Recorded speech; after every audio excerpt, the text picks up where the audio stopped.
Hi, hello, welcome to Directly to You. It's episode 233 of our podcast. Who are we? I am AJ. I'm of Redirect. I'm joined by Parker, also of Redirect. You can support us by going to YouTube.com or twitch.tv. That's a first. /watch redirect. Yeah, messing up YouTube. There needs to be like a supercut of all of these intros at some point. YouTube.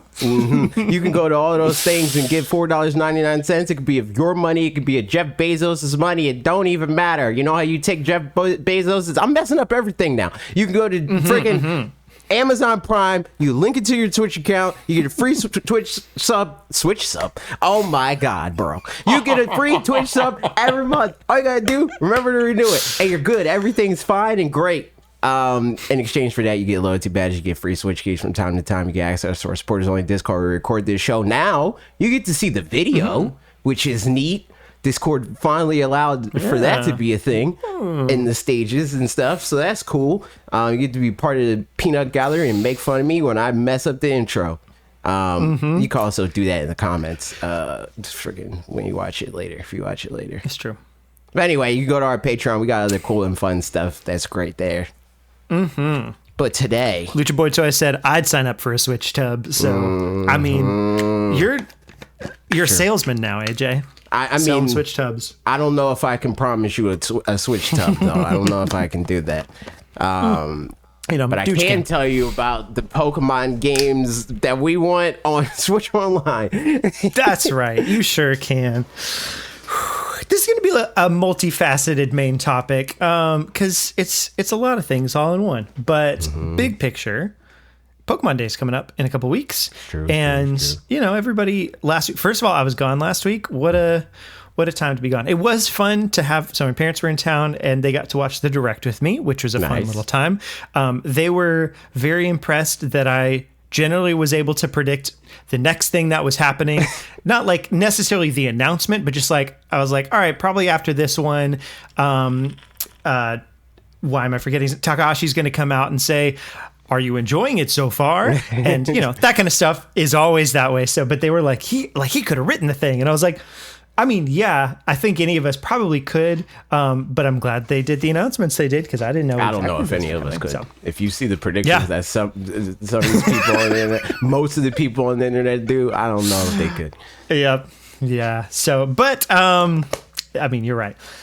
Yeah, but it was fun in any case. However, I missed not being on the podcast last week because that, like, what a time to get. It's always fun to get to talk about Nintendo Direct. So I'm sure some of my thoughts and opinions will get sprinkled in throughout. But needless to say, and the financial report, that was the double whammy.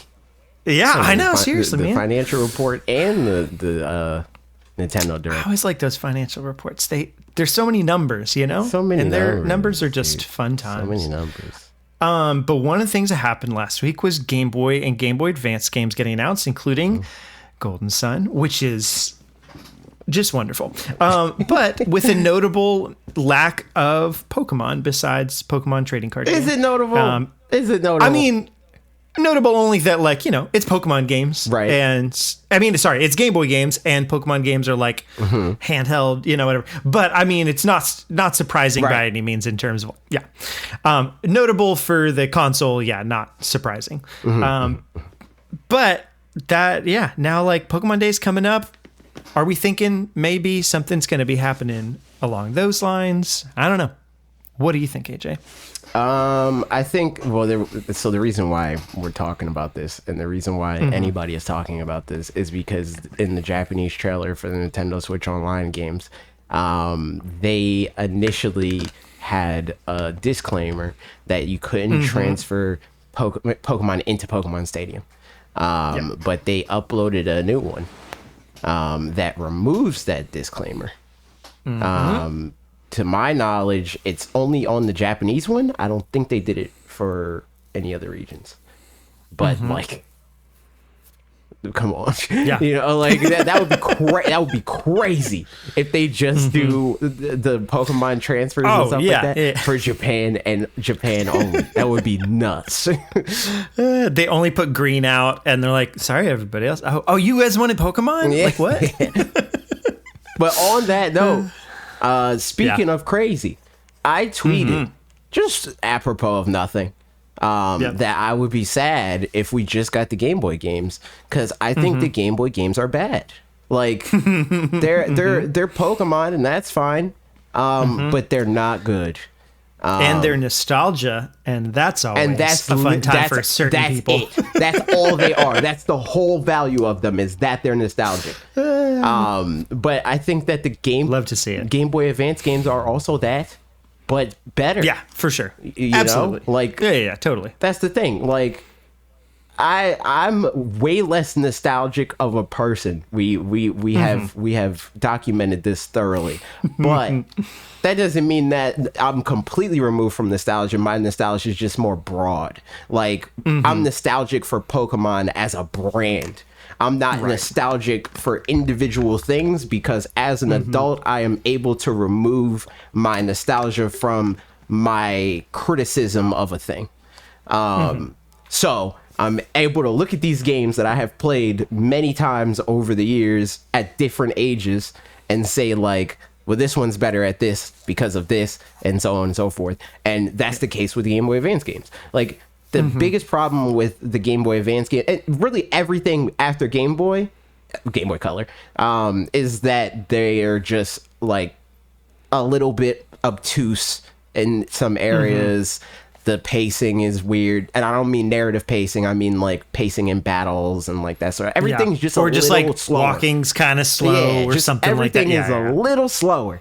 But that, compared to all the, like, technical issues and balancing issues, and like, just all the weird quirks of Gen 1 and 2, like, those are the types of things that are just actually not good. It's the sort of thing that, like, if we played it for the first time tomorrow, people would talk about this game like it's terrible, but they ignore those things because that's the way that they were when they were kids, and blah blah blah, and so on and so forth. Which I get. I understand that. That's fine. But, and we've, like, learned to use those as features instead of bugs, kind of a thing in certain cases. Right. Even though they're obviously bugs. Like, that's no question about it. Yeah. Like, I mean, some of those things, not all of those things, because it's like, there's certain, but, like, the ghost type not working is not. That's exactly what I was going to say. That's not in any universe. Yeah, right. Like,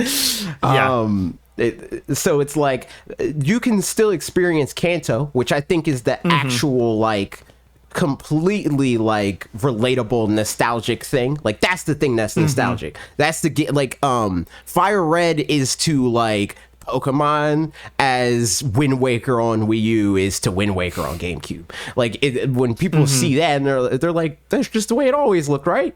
No, it's not. And that's what Fire Red is. So I hope that, like, and also, like, Ruby and Sapphire are, for similar reasons, mechanically better.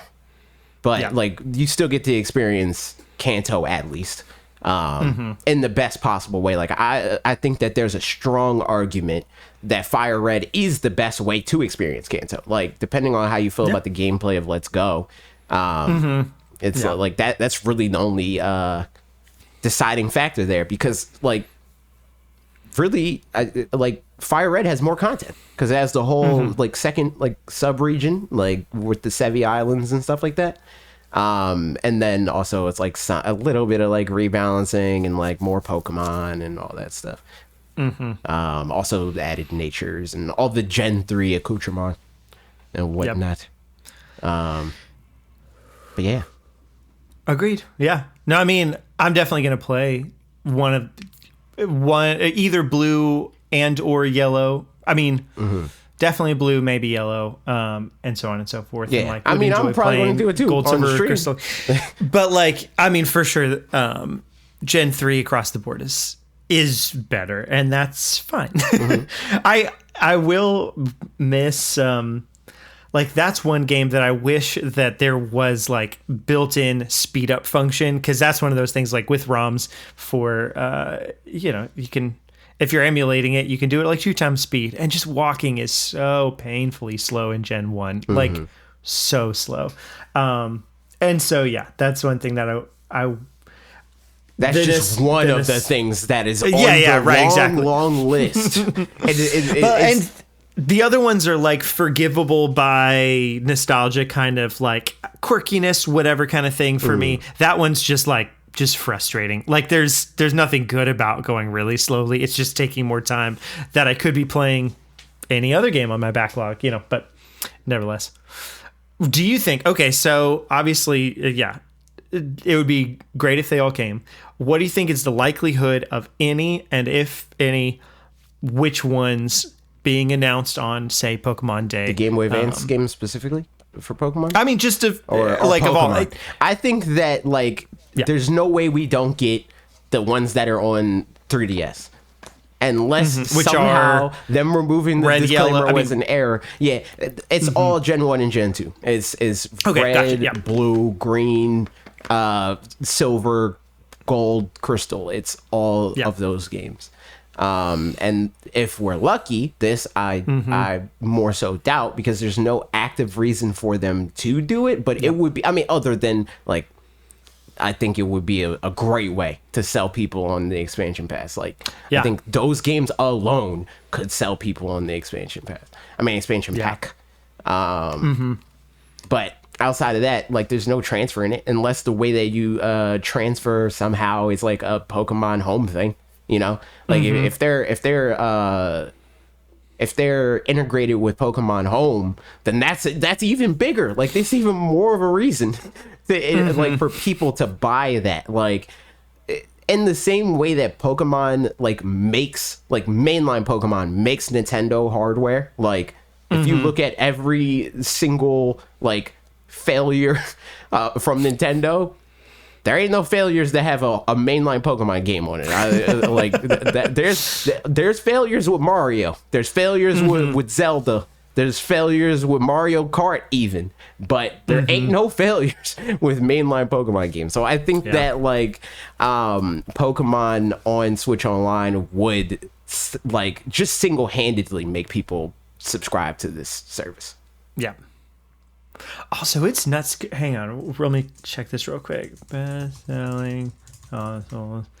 The Game Boy Advance sold. It's 110 million or something. Or is that Game Boy? Game Boy and Game Boy Color. It's 100 and something. Okay, Game Boy Advance sold 81 million. Oh, that console was only the main handheld for 4 years. Yeah, 3. Game Boy Advance came out in 2001. Nintendo DS came out in 2004. That's when I'm sure there's some overlap pillars, where. I mean, Nintendo's life cycles are usually shorter, with the exception of the SNES. And how they count Game Boy and Game Boy Color as as one thing. Yeah, that's that's flubbing it for sure. Yeah. But yeah, I mean, honestly, the fact that Game Boy Advance sold, no wonder it's remembered with such nostalgia by so many people. Is that's so many people had that, and in such a small window of time. And even nuts. Beyond that, it's Game Boy Advance, you could still play it on your DS. So there's definitely people that use their DS to play Game Boy and Game Boy Advance games on that. So really, the reach is even farther than that. Yeah. It's nuts. So I think going back to the Pokemon Day, that kind of stuff. Yeah, I would be surprised if at launch, if we saw the Game Boy Advance games. I totally agree that I think it would do a great job of selling that even more. I think right now though, they already have the big win of it being Game Boy Advance being there at all, so it doesn't necessarily need as much of an extra boost immediately, but it wouldn't hurt for sure. But I wouldn't be surprised if honestly Pokemon Stadium is announced to come out in that day even, or something like that, because I don't know, we haven't gotten a February N64 game.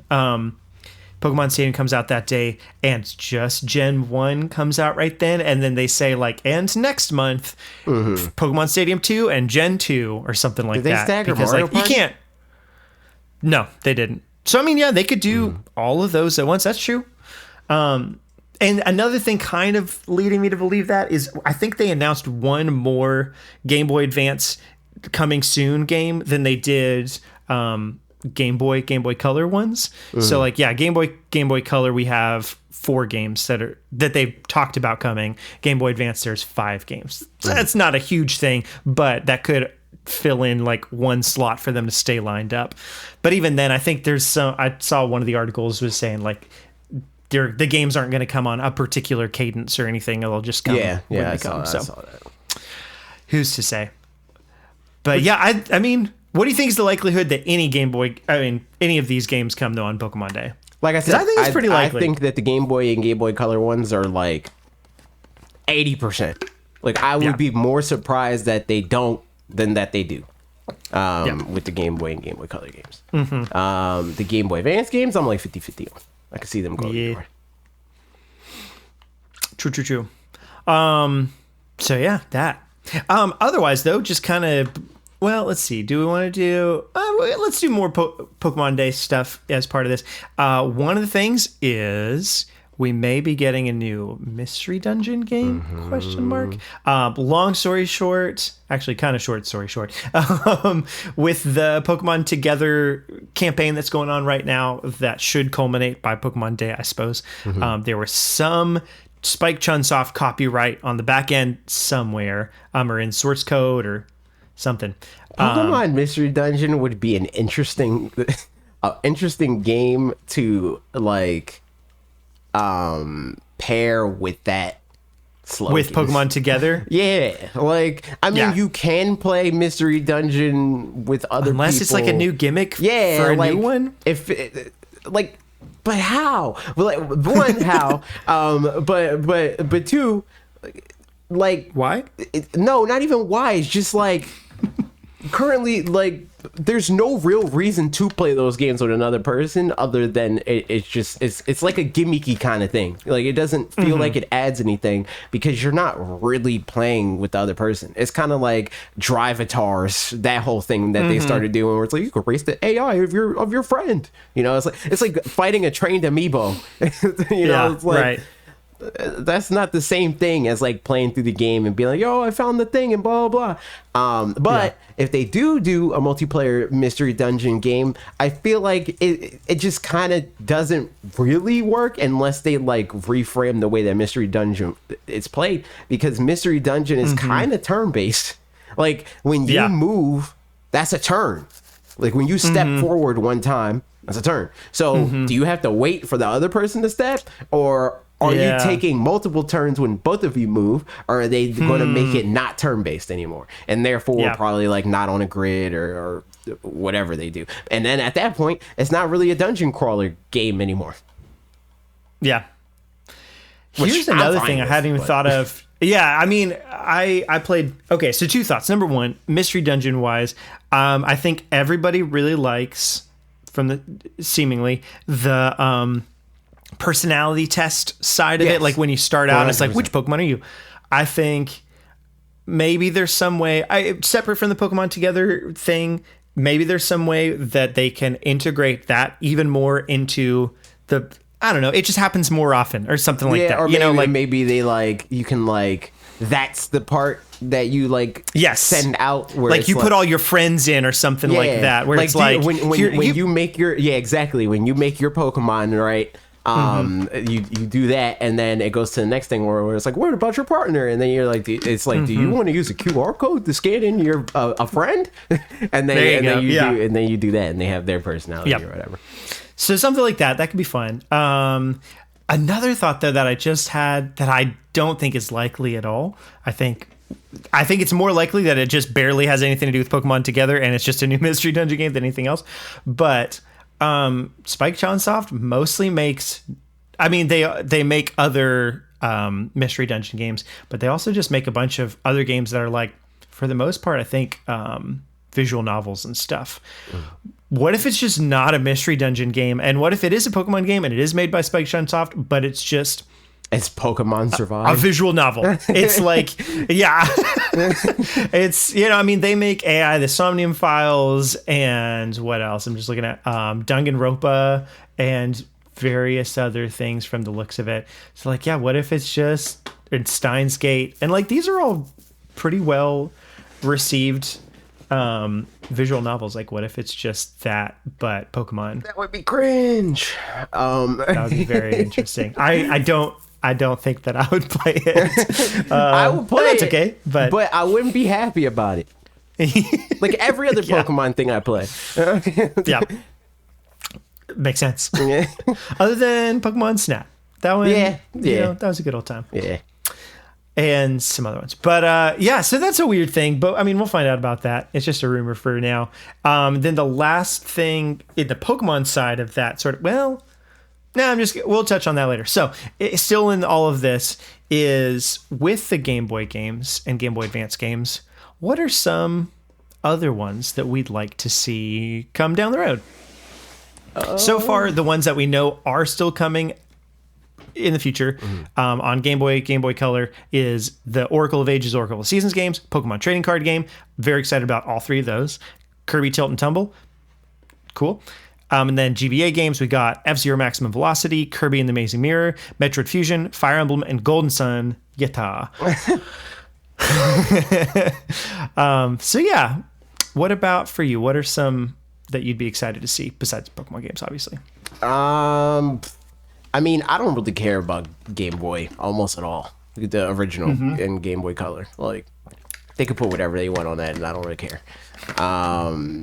But Game Boy Advance, I think that they like the more games that they put on there that steer into the like 4-player multiplayer skid, the happier I am. Like, if they don't do Four Swords Adventure, they are selling. Oh, for sure. Like, yeah. Like that sort of thing. I can't think of a whole. I meant to like do this at some point because I wanted to like make a short / TikTok. Yep, same. About like the Game Boy Advance games that I want. So I guess what we'll do is you could do Game Boy since you care about that. Sure. On some level. I mean, I also care about. I know, but I'm saying I don't care about Game Boy at all. So I mean, we could do multiple if you want, but. That just depends on if there's like how much crossover and blah blah blah and like it does, we'll talk about that later. Yeah. Anyways, sure. We'll figure it out. but yeah, I want them to do a lot of like games like that. I'm fine with them doing other like noteworthy games beyond that, but I think that the to me, the most special part about these games coming to Switch Online, other than the like quick nostalgia hit and then never touch the video game again, is the ability to experience them in the new way that is playing them online multiplayer. Even just playing them in multiplayer in general, because playing them on multiplayer with more than one person, maybe, which even that had a barrier of entry, it requires so much. You need so many link cables. And everybody needs to have the game, and then everybody needs to have the Game Boy Advance. But here, all you need is a subscription, and really, you just need one family plan. Like, yeah, seriously. So, like, I think that will be the thing that like the most people experience this with in the most special way that they can.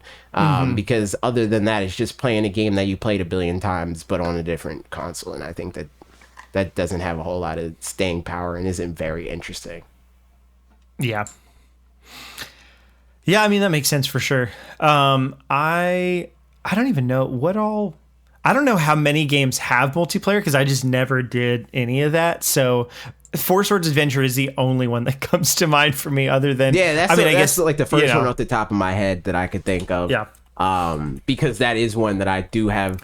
not a lot of memories playing, but memories wanting to play, but it being annoying to facilitate because of all of the things that you need to play it. Yeah, right. Yeah, exactly. Yeah, that'll be interesting. Other ones for me, like just looking through the list of the bestsellers, which for what it's worth, Zelda Four Swords Adventure, I mean, it's this is from Wikipedia, and it doesn't always have all of the info or whatever, but like typically for first party stuff, it probably would have it if it was on there. According to this, didn't even sell 1 million units, so they could definitely get some new life out of that. But so let's see, for GBA games, Wario Land 4, that's one I never played, but looks very nice. So we'd like to do that. Also, I guess because we didn't talk about it last week, I'm going to say words real quick about the ones that we do know about. Number one, I've never played Superstar Saga before, but I'm excited to try that because it seems cool. That right now. Never played the Minish Cap, but really want to play that. I'm playing that a little now bit. I can. Nice. I tried Kuru Kuru Kurudin for like half a second, and that's a fun little silly thing. And then a couple other things. Kirby and the Amazing Mirror sounds like a Kirby Metroidvania-ish a little bit, and that sounds like the right way to do that. Could be wrong about that, but that sounds like that sort of thing. Metroid Fusion, haven't played it, want to play it. Fire Emblem, haven't played it, want to play it. Golden Sun, played it a bunch, gonna play it again. And now very excited that everybody else can play it. So there's some thoughts for those. You know what we should do? We should add. I mean, we could talk about the specifics of this, but we should add a Patreon goal for me and you. You specifically play it, but me and you both stream Golden Sun. Yeah, there you go. We should do That'd that. Be fun. It would be good. The tricky thing with all of these. Sorry, go ahead. No, I was just gonna. You can say what you're gonna say because I was gonna update. Now that I looked it up, so I'm not just going off of my memory. Games that I want. So yeah, you can go. So yeah, along those lines, then the tricky thing with these is a lot of the handheld games, a decent number of them are ports of a generation behind console games. Yeah, exactly. So like one of my most played GBA games was Super Mario World, Super Mario Advance 2, which I always remember being very confused by the name of because that's the way that I grew up playing Super Mario World was on the GBA, which is like a little bit different from Super Mario World, but barely. But like, do we care about having that? Not even a little just bit. Play Super Mario World. Yeah. Like, I don't want that to take up a slot unless it's towards the end and they're like, here's a bunch of, that one. And like, cause I get Super Mario Bros. 3 coming because it has the e-reader levels and that's a novelty and that's cool. Right. But the other ones, like, I don't know that I really care too much. Same. It's the same thing as like right now, at least half of the multiplayer games on Switch Online are Mario, like Super Mario. I mean, not even Super Mario Bros. Like that's just the game that you could play, and that like there's like some spin on it and stuff. But like, if I wanted to play that, I would play that. Granted, I mean, on the NES version, you can't play 4 players, so like I guess that's the difference maker there. But like, yeah. But as far as the games that I want, the Sonic Advance games, they would be sick. Because those are one of the few good Sonic games. Banjo Pilot, that would be hype. Let's see. I want to keep scrolling down here. For what it's worth, there is something to be said for like, I don't know that a lot of third parties are porting their like SNES games themselves or their, like old collections of NES, SNES kinds of things. Right. But I feel like they don't really seem to bother as often with handheld games because like resolution is kind of weird. Like, is that really worth selling basically? Do we know we're getting Mario Golf or not? Say that again? Mario Golf. It's not on there yet. Mario Golf. I want that. Yeah. I want Mario Tennis on Game Boy because that was one I also played a whole lot. And also like the Donkey Kong Land games, those are different enough from Donkey Kong Country, by a little bit. And I have great memories of those guys. I have Mario Golf on Game Boy Color ? It probably also is on regular game. I have a story about that. So I'm sure I've talked about that. Like, well, I've definitely talked about the fact that my mom's Jehovah's Witness. So she would like go through like random like periods where she's like, I don't want you playing Pokemon anymore. Like I know it was the exception. I know that you gave up Power Rangers for this, but I don't want you playing Pokemon anymore. I almost brought that up earlier in this episode. But I also had Mario Golf, and there was one time I was playing Mario Golf, and I got in trouble for playing Mario Golf because she thought it was Pokemon.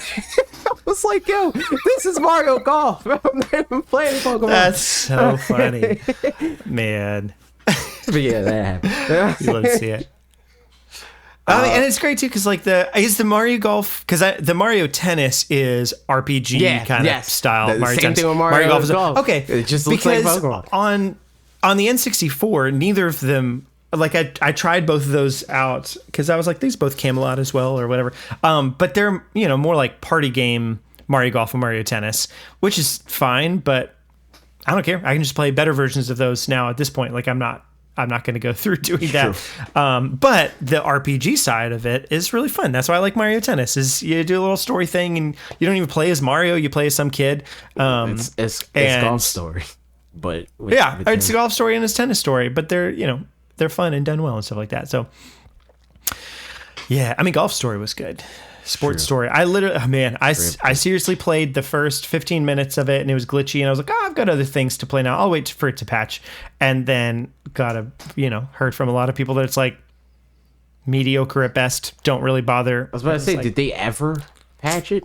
They patched it, but they didn't fix it. If that I think by and large the issues with glitches and that kind of stuff with the game seemed to be fixed, but it just wasn't. It's just not a good poorly game. executed. It's a bad game. Yeah, it's just they added a bunch of mediocre fluff kind of stuff that isn't really worth, So that's a shame.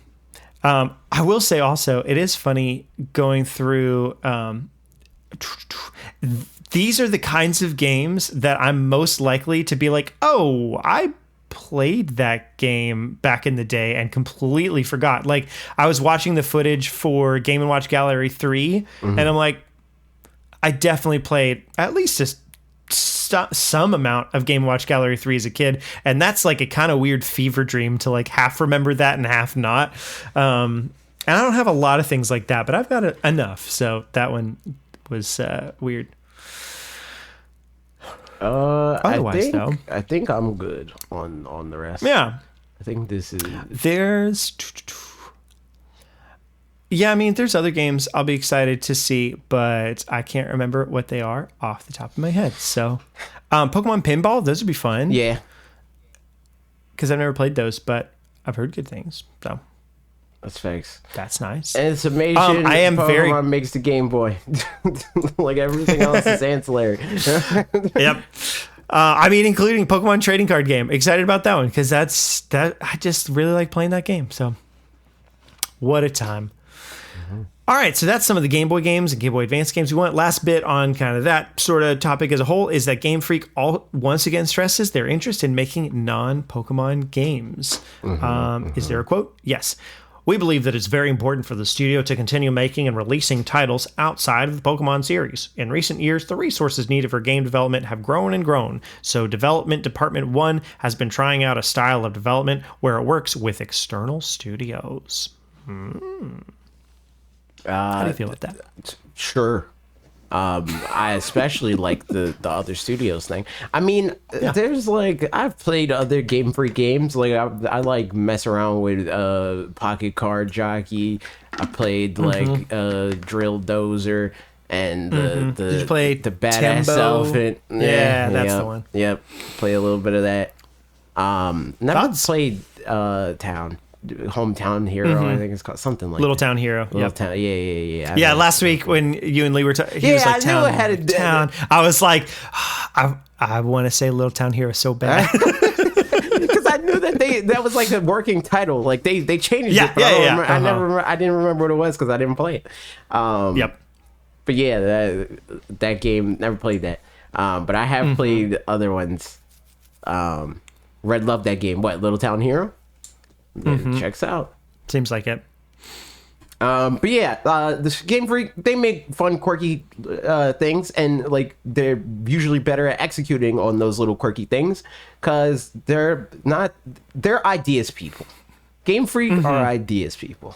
They're not great at game development, but it's easier to make a good game on a technical level when it's a smaller game.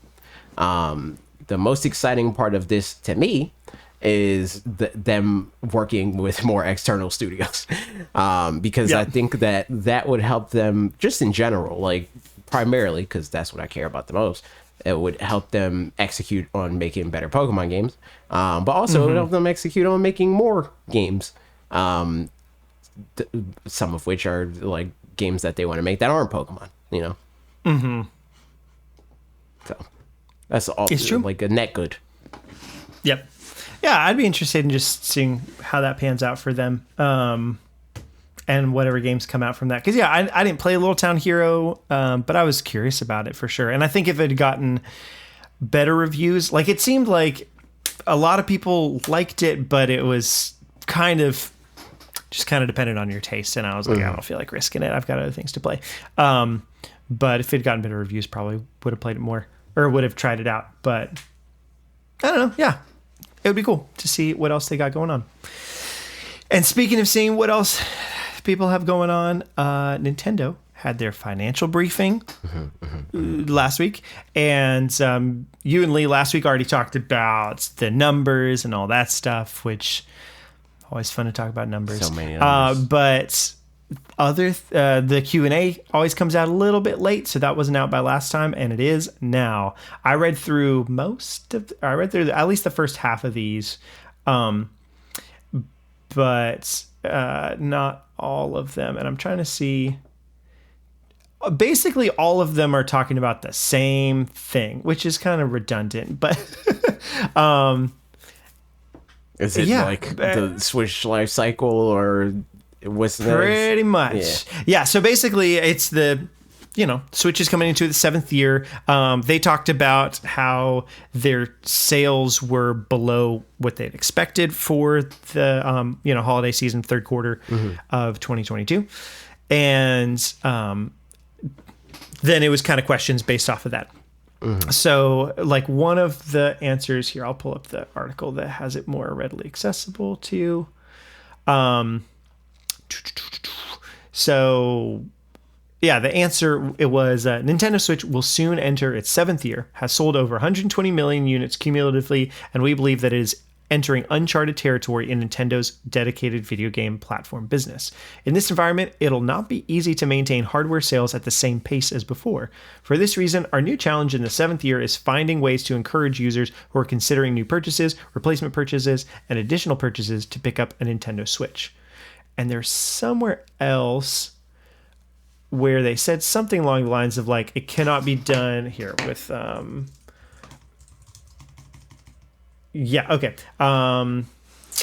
in this one it also says sales have been steady entering the 4th quarter, but in Nintendo Switch 7th year, it might be hard to increase unit sales with hardware-related initiatives alone. That is my candid impression. In your question, you said, just by releasing no new software, in quotes, but motivating people to play games for a long time and inspiring them to pick up new titles are both extremely important factors when it comes to maintaining the momentum of our dedicated video game platform business. And so on and so forth. And then, more similar kinds of things like that and talking about games and all that. But yeah, how do we feel about the fact that sales seem to be sort of winding down? And then what's the kind of... I mean, winding down is, relative. Putting it that... Yeah. That's not, Yeah, it's not like they're like, man, we dropped 50%. Yeah, right, exactly. It's like we're down from our pandemic peak. Yeah. I mean, sales are lower than they had anticipated and lower than they have been in the past, but still, like, looking at 13 million, I think, so far in this fiscal year, as opposed to maybe like 18 million in their peak one by this point in it, or something along those lines. They just sold the Wii U in the last year, man. That sucks for them. It's crazy. I mean, and talking about, like, last week, you and Lee were talking about, can the Switch outsell PS2 and stuff like that. We've talked about it a lot of times before. It's like, depends on what Nintendo does down the road, in terms of, like, do they just stop selling the Switch all of a sudden when the next thing comes out for some reason? Or, do they position it in a way where it's like, why would I bother buying a Switch? Or the Switch makes a nice little, it needs to be a better executed 2DS. It needs to be cheaper. It needs to be $150 and under. The next console has to have backwards compatibility. If they do those two things, it will sell freaking 200 million units. But it's up to them to do those two things. So do you think, and I think that it is, do you think this year we see an official price drop? At some point? We gotta. Yeah. We have to. That's where I'm leaning for sure. Mm. Like, at this point, they're trying to keep sales up, and like market share fell a little bit after this, and they don't really want that to happen necessarily. So, I think but they probably also don't want to talk about the next gen console any sooner than they have to talk about it and are ready to talk about it. Yeah. But like if market share is dropping off too much, then at some points they either would have to do that or do something else to make it better. And I feel like, if we're dropping the price is a really easy way to do that. Yeah, if we're not getting a whole lot of games this year, drop the price. Yeah. And 150, 250, 300 for the Switch Lite, Switch, and OLED. And that's like, at this point, most people are buying OLEDs anyway, in terms of just like what stock That's what is I was going to say. you know? Maybe they dropped the OLED lower than that. Maybe they do 250, 200, 150. Yep. But they don't, there's no immediate need to do that because Tears of the Kingdom is going to spike it. But depending on what the rest of their slate is, they have to. And I think like regardless of what the rest of their slate is, holiday, we can't have the same Mario Kart bundle. We can't do it unless it's $200. You can't do it. Yeah. I mean $250. Like you cannot. It's not gonna do it for you. It didn't do it for you last time. I bet that if that same bundle was $50 cheaper, people would have bought that. But it's like, come on, dude. Everybody has and Mario there's other Kart. factors. Yeah, right, exactly. And I think the other thing that comes into play is recession things. Like it for sure, money's just tighter for everybody too. So that's just like, but I mean, then again, there's still selling PS5s and stuff like that. So where there's a will, there's a way, I think, by and large. But for something that's just like, I wouldn't mind getting a Switch or something like that, I think recession kinds of things probably factors into that.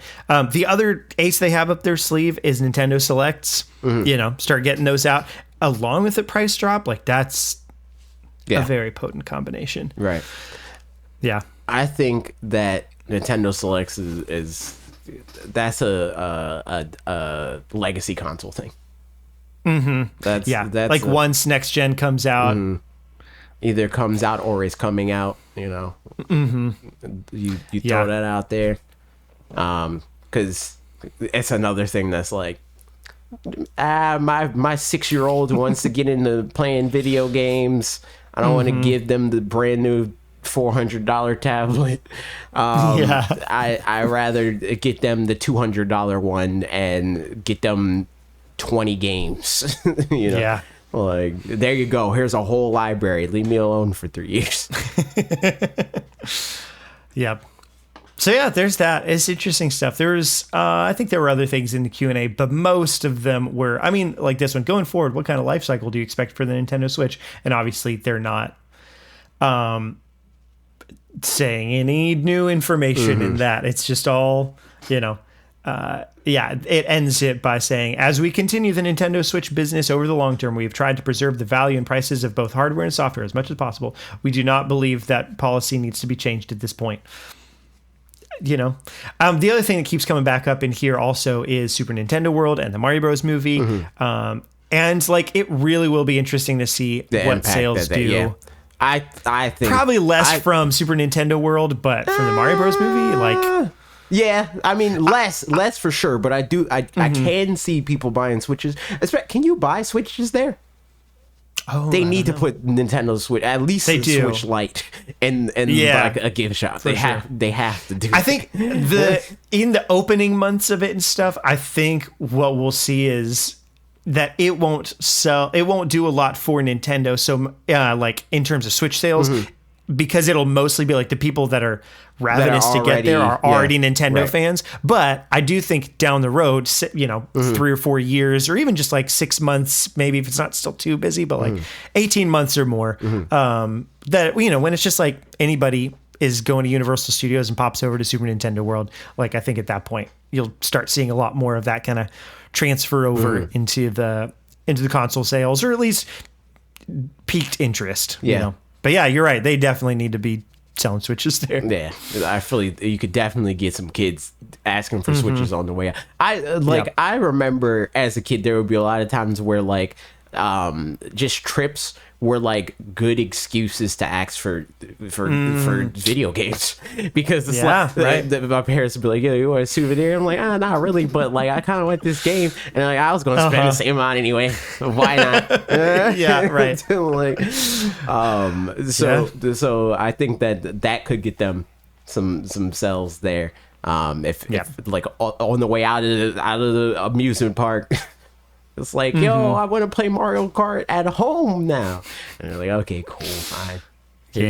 Especially if they make it like, I don't know if this is a thing, but like sell of like a voucher for it or something in that part of it that you can like pick up on the way out, so you don't have to like be carrying a Switch around the whole time. That feels like the right way to do that. Because otherwise, like, who's going to want to carry around a $300 That's why I said console? Switch Lite. Dude, Switch Lite. Yeah, that's true. That's true. Sticking in a backpack. And then they break it on a roller coaster and they have to buy another one. Yo, that's how you get to 200 million. That's how you get there. So there's those things. Moving along, we've got it is a rumor. I don't really care about the rumor side of it, but more just I don't know what we think. Metroid Prime Remaster has come out now. It first digitally and then physically, and it's $40 and it looks great, and it's kind of setting the stage for Metroid Prime 4 theoretically. Mario All-Star Collection. Yeah. Yeah, right, exactly. That was a fun time. But the question is, do you think that Metroid Prime 2 and 3 are liable to also come? Yes. And do you think before Prime 4? Yes. Or, okay. Yep. Last question. Do you think as remasters like the same quality as this, or just like... Maybe not. I mean, maybe. Yeah. Like, maybe that's why it took them so long. Granted, like, because there was the whole thing about, like, they've rated it, like, freaking 18 months ago or something like that. Right. Like... Maybe that was the initial plan, is that they were like, oh, let's just like freaking, we'll go all out on Metroid Prime 1, and then we'll do the other two as just like more straightforward ports, and then they like reconsidered. And like, no, let's like spend some time on brushing up the other ones. And then maybe we'll get them like, staggered so that it's like the first like trailer that we get for Prime 4, where it's like it's coming out in friggin' 6 months. Or no, not even that. I think they drop it, and then they're like, well, you'll get an update on Prime 4 eventually for Prime 2, and then Prime 3 they're like, it's available now, and then they're like, also, and they show a trailer for Prime 4, and it's like, it's coming out in 6 months. There you go. That's how you do it. There's the marketing play. I totally agree. I think the shadow drop for Prime Remaster was brilliant. It's the best thing they because could it meant game. Seriously, honestly, it's like tons of hype right there at the beginning, and like no waiting for something like and hype in general can be kind of exhausting, and like they want as little fatigue as possible by Metroid Prime 4 right for the franchise. And I don't even think that is the biggest thing for Metroid. Like that's not a Metroid problem. A Metroid problem is that like you don't have the hype, so you have to like manufacture it. So it's like if people are met with like, yo, there's this really good game that like a small amount of people really love, and it's available right now, it's $40, buy it. That's way more potent than like, hey, there's this game that people like a lot and it's $40. Play it in 3 months from now. That gives you enough time to be like, I got other stuff to play now. I don't really care. Like, am I going to play this? Well, but at the end of the like me, I mean, I was going to buy it anyway, but I was like freaking camping the eShop, being like, let's go. I'm trying to stream this right now. Had people in chat sending me links so I can like download it faster because it was like not updated on the eShop on the Switch fast enough. Like, man. I would have never I would have like if the Prime Remaster came out a month, even a week later, I wouldn't have did that. I would have got it. I would have played it eventually, you know. Mm-hmm. But them being like it's available now, I think it moves mountains. It's true. Yeah, if honestly. If it worked for Beyonce, it could work for Metroid. That's what they always say. You know, that's the classic quote. Mm-hmm. Yeah, I think I'd be inclined to agree that, like, I wasn't thinking that they would do Metroid Prime 2 and 3 before 4. I was thinking Prime Remastered and then 4 because I was thinking franchise fatigue kind of a thing. Right. But I think the Shadow Drop just fixes that by and large, because then, like, for this one, you just either you get it or you don't, and you play it, but at least there's a ton of buzz around it. And then I think, at some point around, September or June or something, that they show Prime 4 and they say also 2 and 3 are out now, or the other way around, something like that. And then those ones, I would be inclined to think that that those ones are just like up-resed and run better and controls are better, but like not fully new textures, that kind of a thing. Like I doubt it gets as much of a remaster treatment. But I think it just depends on anything's possible at this point. Took them to do this.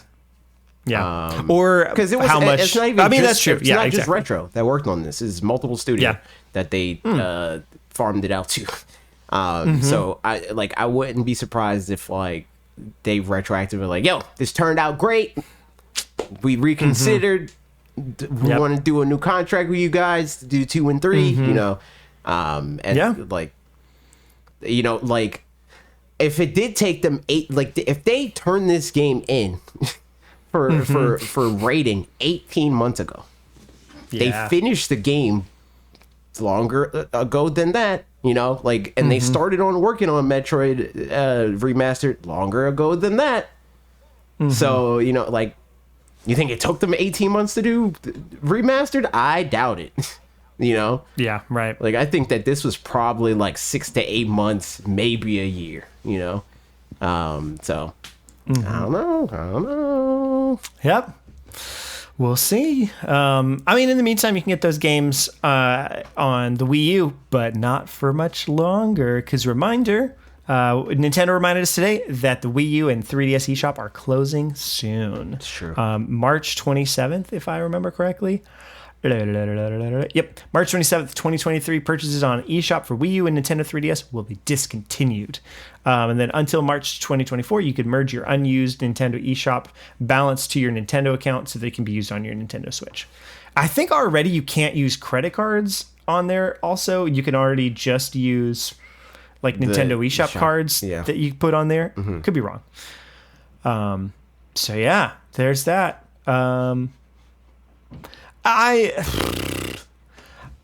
I may try to just like grab a couple 3DS games that are going to be a huge pain to get down the road that I don't think, like specifically first party 3DS games. I don't see those coming to somewhere else that I can play it for quite a while. So like Link Between Worlds, haven't played that. Like probably, might go ahead and get that because I think it's Nintendo Selects as well.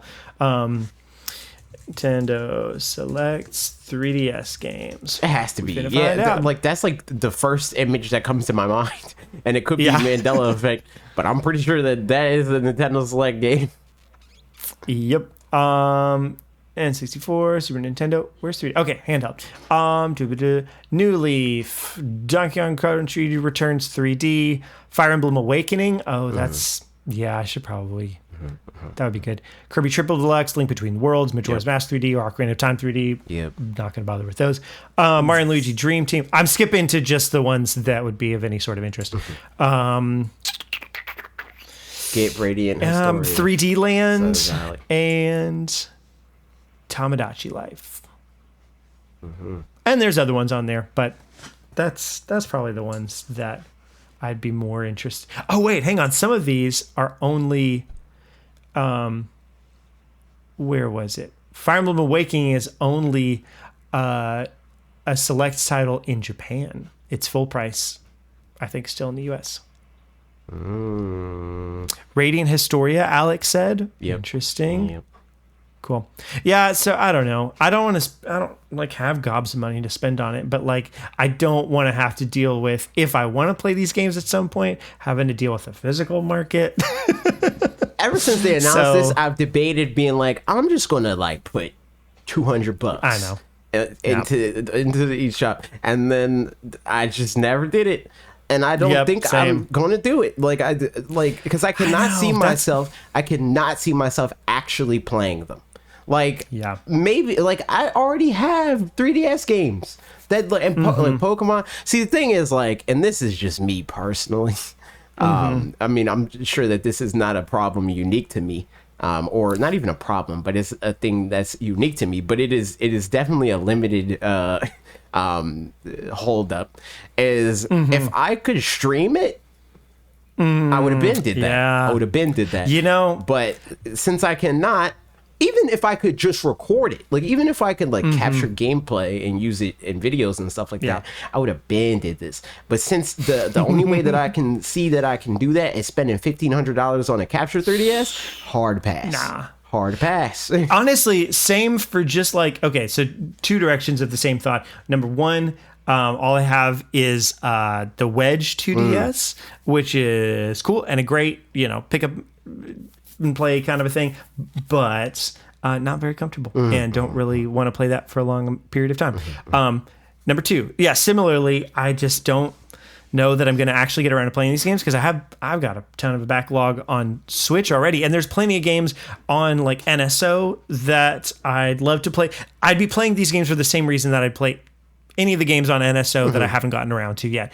And have thought lots of times that if I just had the time, and hopefully at some point I will, once everything, I don't know, to stream once every 2 weeks or something. There's probably a bunch of games that I want to try out or something, but I probably am not going to get around to myself. But if I were streaming them, then I'd be more likely to do that. And there's no way that that'll happen with the 3DS, like you said. So yeah, a lot of reasons. I just talked myself out of it. I'm not going to get any of these. And you know what? One of these days, these games will come. I mean, right back there, you can't see it on the way that it is right now. That's fine. Right back there, I've got a bunch of GameCube games like Wind Waker and Metroid Prime and Metroid Prime 2 and some other ones that I haven't played because I assume they're going to come to a console that I want to play them on. So far, Metroid Prime Remastered happened, so that one's a win. And yeah, other than that, I literally could play those games for the same reasons and just haven't, because eventually they'll show up. And I feel like the same's true of these ones. There's no way that we're not going to eventually in 2029 have a Link Between Worlds on somewhere that we can play it, Maybe. I don't know. I just feel like it's, at some point they want to keep using their back catalog. Too soon. Because we still don't have full access to GameCube games. You're not wrong. We might have GameCube games in the way that we have NCC4 games by 2029. And then in 2039 we'll get Wii. And then 10 years. For what it's worth, I do feel like the timeline has moved up a little bit in terms of pacing. Has it? In that, I think we started from scratch in 2018. You're saying end of 2018. The amount of libraries that are added to Switch specifically. Yeah, exactly. Yeah. So I feel like, and there's two different ways it can go, is NSO kind of a thing and ports and remasters and stuff. If they're just we need a new Zelda game, and I don't know, we could do Link Between Worlds and just do a remaster of it or something like that, that kind of thing. That could happen. But otherwise, I think, we had so long where we only had up through N64 in terms of virtual console and that kind of stuff. And we're just getting back to that. I was about to say, now. Yeah. That's what I thought you meant initially when you were saying they're closing the gap and how long it takes for them to bring things back. But it's Nah, same pace. Because we're supposed to get GameCube at some point on Wii U, and we never got that. Yeah, right. So, like, you would think that we got GameCube here. I mean, and we did kinda, because there's GameCube games that got ported or whatever, but not even really that many. I bet if Wii U had sold better, we would have. But once it was selling bad and they could tell, they were like, not worth. It's not worth the using R&D. this on this. Yeah. Yeah, exactly. So at some point, like they need to keep selling Nintendo Switch Online, and some amount of pacing is going to have to catch up with them. Where at some point we'll have to keep getting new games.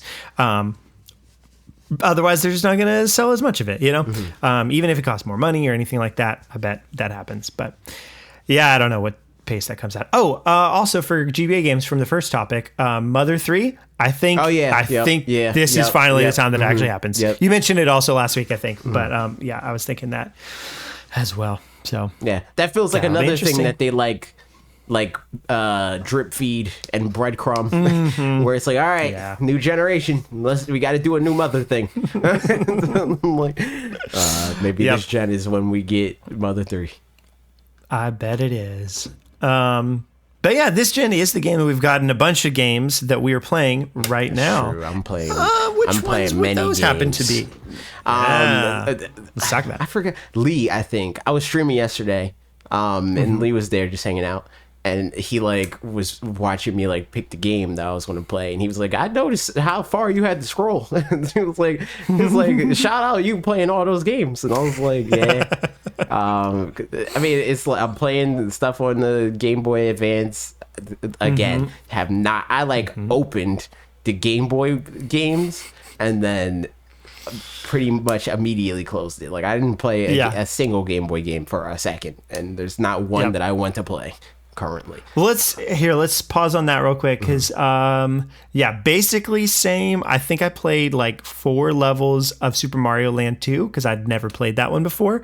I mean, it's I'd say at a similar caliber to Super Mario Super Mario Bros 3, which I think is the best of the NES Mario games. So that's neat, but I'm not playing NES either, though. There's better things. Exactly, yeah. I mean, so it's cool, and it's like, wow, on a Game Boy, that's awesome. Good job. It's very creative and all that stuff, and so cool game. But yeah, that's not going to play a whole lot of it. Just kind of got the gist at this point. Played a tiny bit of Tetris, and I was like, that sure is Tetris. Never mind. Yeah, I lied. I did play Tetris for 20 seconds, and I was like, yep. Tetris, and then I closed it and I opened it again. Nice.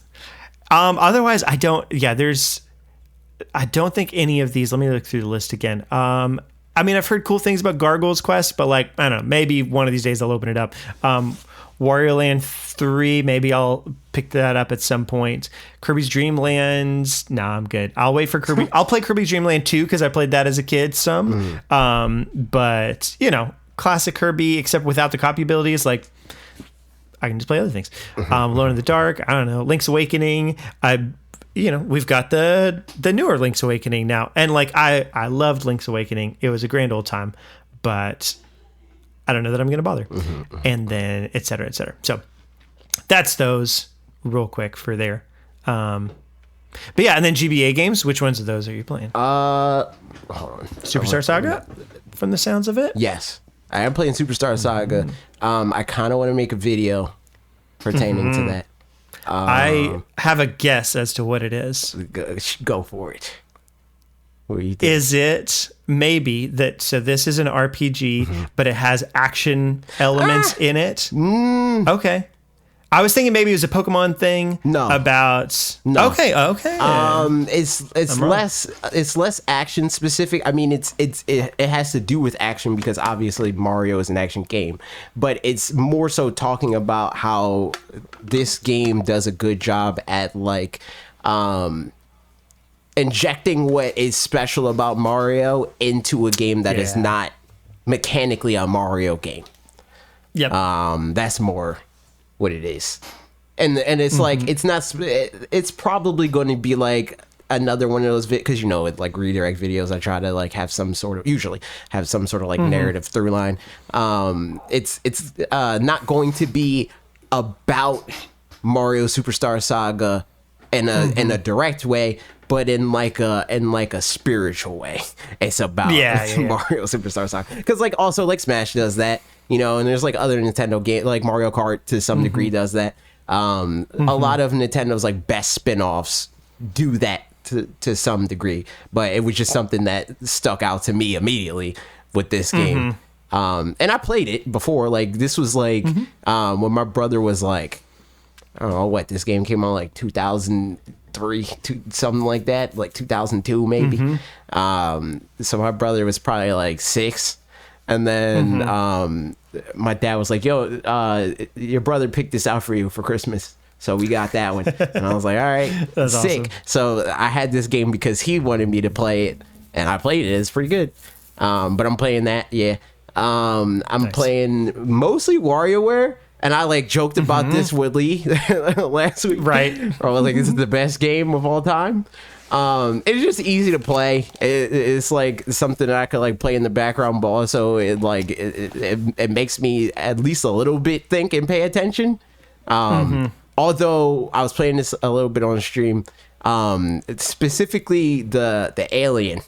His mini games, I don't like his mini games. His mini games make me think too much, and I don't like it. I feel like his mini games mostly do not give you enough time to do it. So it like I lost a lot because I was like rushing it too much because I felt like I didn't have enough time. But a lot of them, true. I feel like I could have probably taken a little bit more time and been fine. But what do you think? Sorry, go ahead. What were you going to say? I was mostly done. You so you mentioned last week that like they dropped the ball on the newest WarioWare on Switch, yes. But that this one's really good and stuff. So what is it? I mean, I could just play it and find out, I suppose. But like, what is it that makes this one better than the newest WarioWare? It's because the other one kind of dampens that, where it's like, hey, a thing's happening. Press A. All right, a different thing's happening. Now circle the analog stick. All right, a different thing's happening. Shake your control. You know, it's like that. But with this, there's a lot less of that because, I mean, with the newer one, there's a lot less of that because you can like main characters. So like you always have a degree of understanding of what you need to do to win. And I think that takes a lot of what is special about WarioWare away. Which is sad and disappointing because I like WarioWare a lot. I'm playing Minish Cap a little bit, but like not really. You know, like it's like something I started playing and I was like, I'm playing Minish Cap, and then like every time I turn this on, I just go to WarioWare or Mario Superstar Saga. So like I'll probably get to it eventually. I'm almost done with WarioWare in terms of like getting through all the like, so there's the mini games that you beat, and then like you go through and beat the boss stage, and then it's like, all right, you cleared that one, go to the next one. I'm almost done with that, but there's always like the whole thing of like high scores, and then there's like side micro game situations that you can like play, like jump rope or what. It's like fleshed out versions of some of the mini games that are in the game. Nice. Outside of that, it's kind of like a Kirby Superstar Saga or Kirby period kind of situation where they like take a mini game and then break it out and put it in a thing. They have those two, so I'll probably mess with those at some point too. But yeah, that's that for that. Also, I'm playing. I mean, we're taking a break from the Soul Link because we got burnt out. Yep. Because the game really did a number on us. So for the last reset, this one, I don't know if I talked about it with you at all. But the last reset that we had was mostly just because like Nuzlocke rules with like the first Pokemon and this was the thing that people were like, doesn't it make it too easy if like you don't have random encounters? And it's like, no, because Pokemon in this game can run at you. So it's like you don't always get your pick of the litter. But the thing is, like, you kind of need your pick of the litter more than ever in these games because they are harder. In terms of like the balancing and like, or not balance it, but like how good they are at making the game a challenge beyond artificial things like bad level scaling and stuff like that. Yeah. But yeah, no, we stopped playing that. So now we have a few like more like long term like content ideas with Pokemon Scarlet and Violet. We want to do he make a team for me and I make a team for him. And we try to see who can get to Master Ball rank first. We're also thinking about him carrying me to Master Ball, or seeing if he could carry me to Master Rank in Pokemon Unite. So I played that a little bit. Nice. I'm playing Metroid Prime Remastered. There's one thing that I noticed about this game that like I feel like a lot of people aren't going to notice about the game because like they don't have this issue, but like the visibility in this game specifically when it's dark is not good at all. So like when I was playing it on stream, that was one thing that I was like, all right, I got annoyed and I didn't want to play anymore because I couldn't see in front of my face because it was too dark. That's frustrating.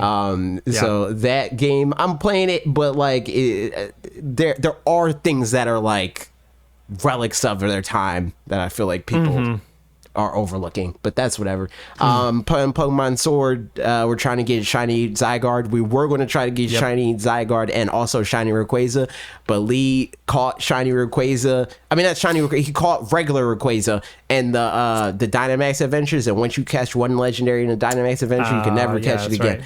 Right. And the only way that he would be able to like realistically be able to like participate in that is new save file. Yes, new save file, and then also complete the Pokedex again so that he can get the shiny charm, which like that's not going to happen. This is an old game. No. Also, recently Trev got Lee Splatoon 3. So we played that a little bit yesterday, trying to like onboard him onto that. I was playing Splatoon 3 like when the game came out. And I mean, I still play Splatoon 3, but like this sort of fell off with that group with like Wes and other friend Zay. They played Splatoon, but now that we got Lee into Splatoon, we're back on Splatoon. But unlike them, I am trying to make it a point to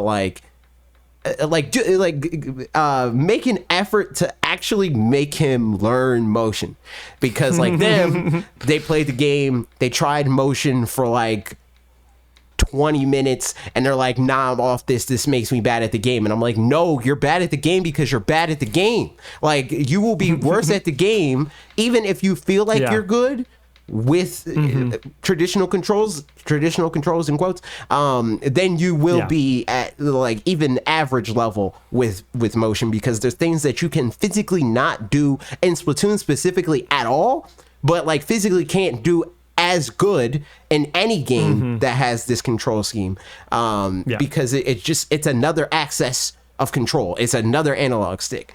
So I'm playing that and trying to like really double down on that and be like, yeah, I know that you have like gamer brain in terms of like shooters and stuff like that. And like shooters or any video game, like most people's complaints that are like gamers TM is like, this isn't enough like the other thing that I play, so therefore it bad. And this is a case of that, where it's like, I can't make this feel like Call of Duty, must be a bad game, or it must be a bad way to control this game because it doesn't feel like the game that I want to play or that I have been playing. That sort of situation. So that's that. And then also Fire Emblem Engage, I experienced great tragedy. It was very sad. I lost fake ass Frederick. It was very tragic. That is sad. Yeah, it's messed up. And I also see, and this is the thing. So like at the part of the game that I'm at, they like took my time travel crystal, but I wasn't using it anyway. So I'm like, I could have been using it if you were going to take it away from me eventually anyway. So, like, I could have saved fake ass Frederick, but I wasn't using it. So he's dead. And then somebody else died, but I don't remember his name. I didn't really care about him. The only person that died that I care about is fake ass Frederick, and that was very sad. Unfortunate. That is sad. Yeah. But yeah. Also Smash, I'm like doing like a more extended like training plan with Quid, who's a Pokemon trainer player I was telling you about. I tell everybody about. That's going good. It's mostly right now so far it's mostly just Squirtle, because Squirtle is the hard one, and like I feel like we like got down to the like why I feel the way I do about the other two Pokemon versus Squirtle. And why I feel so comfortable with Ivysaur specifically, but not Squirtle, and it's because they're just fundamentally different. Like Squirtle's more like a chic, like chip damage, like take your hits when you can get them, and if you can get a good enough hit, combo them and blow them up for it. Whereas like Ivysaur is like throw out big, longer lasting hitboxes and bait people into thinking that you're doing something that's more dangerous than you are and kill them for it, which is kind of like opposite pacing in terms of like how you play the game. And like what Squirtle is good at, Ivysaur is terrible at, so I'm not used to putting myself in those positions because I'm used to being scared of being there because Ivysaur doesn't do good there. Like what ends up happening is I put Squirtle in positions where Ivysaur would feel comfortable, but Squirtle's not comfortable there. So I feel scared playing as Squirtle because I'm like, well, that doesn't work. It doesn't. This character doesn't work. And it's like, no, it doesn't work because I'm not playing him right. Basically, every time I do, or a lot of times when I do a session with like a top player, a lot of times it's like what they'll say to me is like, you gotta play more degenerate. Like that's essentially what it is. They're like, you're like overthinking it. Like you need to mash forward tilt more. And like in my head, I'm like, when I'm playing and I somebody doesn't tell me to match forward tilt more, I'm like, well, I don't want to do that because like, what if I do that and then they think that I'm just spamming? I don't want people to think I'm spamming. I want people to know I'm good. You know? Yeah, right. But the top players, I don't care about that. Man, if they can't hit you because you're spamming forward tilt, they can't hit you because you're spamming forward tilt. So trying to break that habit, trying to spam forward tilt.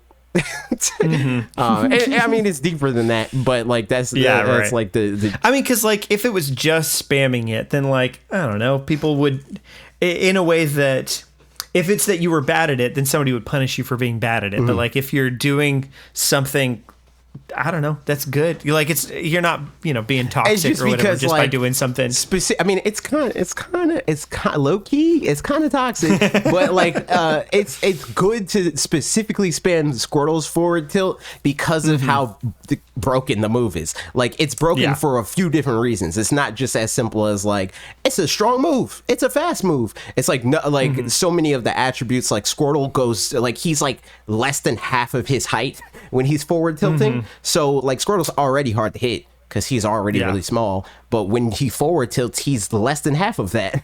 Like the comparison that Quid made was like Squirtle comes like up to, when he's just standing there, he comes up to like Pokemon trainer's like waist. When he's forward tilting, he's like under his knees. So it's like it's a huge difference in terms of like his hurt box. So I've been like working on that, and also it's like it's just trying to break habits of like moves that I would do in certain situations that make sense for Ivysaur. Like what I would do if somebody like I would put up my shield and somebody would hit my shield and I would back air them for it. With Ivysaur that makes sense because Ivysaur's back air is like a sword and he can like drift more without putting himself in danger. Squirtle's back air is kind of like that, but not really, and it's not as like safe to throw out because like if you don't space it properly, you land and lag, whereas Ivysaur does not. The better thing to do is to drop your shield and forward tilt them, but that's not in my muscle memory. So like I need to like do that, or even hit them with a jab or just nair them or whatever. So like doing that. So now I'm like, and this is like a weekly thing right now. I've been doing it on Mondays, so I have another session on Monday. That last session was about neutral, but it ended up being about Squirtle because Squirtle's the neutral character. The next one is about advantage and disadvantage. Advantage is like comboing people, basically. That's the combo them into death. And disadvantage is don't get comboed into death. So that's what the next session is going to be about. And then apart from that, what we're going to start playing is Pokken. That's the next thing. I want to get sweaty at poke and be good at that too. Is there still a pretty active community? I have no idea. With that? I have no idea. I just know that me and Lee both like fighting games. We both like Pokemon. It's a Pokemon fighting game. We both like being good at fighting games. So let's become good at that. So yeah, that's next on the docket. But we didn't start playing that yet. But we're working on that next. Nice. Sounds fun. Sweet. I am playing some games, a little bit here and there. Not a ton, but of the GBA games, real quick, I played a tiny bit of Kururin, or however you say that. I don't know. I would like to play the Minish Cap, but I want to kind of like finish up something to then like focus on that, because I don't know. It just seems that's one that I've wanted to play for a while. So, but I'll probably dip into WarioWare and some of the other ones a little bit. So, because those ones feel like easy ones to just kind of like dip into. Otherwise, things I'm playing. I downloaded the demo I downloaded Metroid Prime Trilogy, or I bought it. Metroid Prime Remaster, and I have not gotten to play it yet because again, kind of want to focus on it, but just haven't started on it yet, but that's probably coming up pretty soon. So haven't played that yet. Downloaded the demo for Kirby Deluxe, Kirby Return to Dreamland Deluxe, and it's all right. I was most interested in the Magalore stuff. Like that just seemed like a fun, like again, kind of almost the way they described it, like you regain your powers and blah blah blah, blah seemed like almost Metroidvania-ish, which I just always like that kind of style of thing and feel like Kirby should be a perfect fit for that.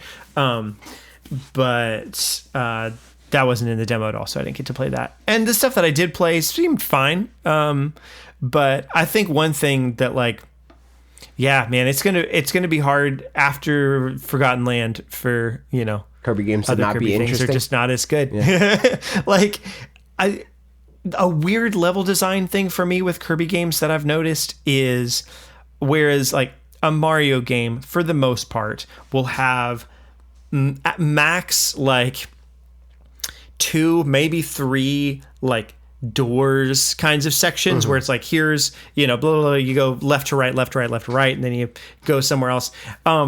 But it feels like everything's kind of in one space a little bit. And Kirby games seem to do this weird thing where like you do a kind of short section and then there's a door and it goes to a different short section and there's a door and then another short section. It's a Mario Galaxy game. Yeah, I don't know. It's just kind of odd that it does that, I feel like. So, it was more fun than like Minute to Minute was more fun than Star Allies. So that's, always good.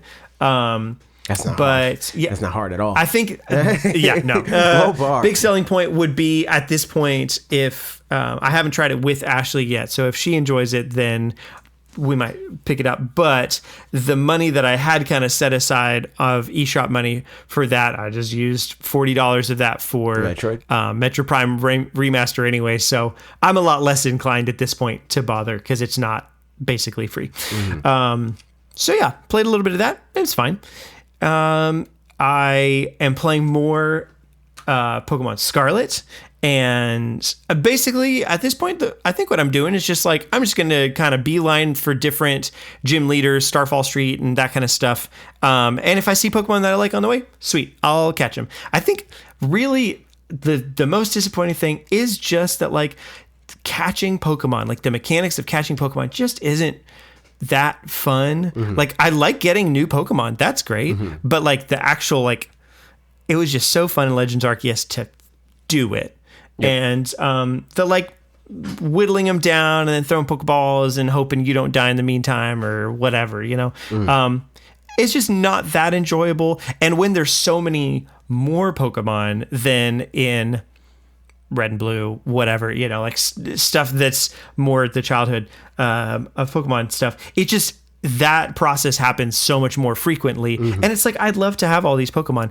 But then they just end up sitting in banks and stuff. So I think it's a facet of like that activity isn't that fun. And there's so many Pokemon that both together just, if I let myself focus on the Pokedex as like the primary thing that I'm doing, then those become deterrents. But if I'm just going through and like beating some gym leaders and finding out whatever the story stuff's going on, like that's going fine. I find the Pokemon Scarlet Arceus dynamic hilarious because it is like a microcosm where you're me.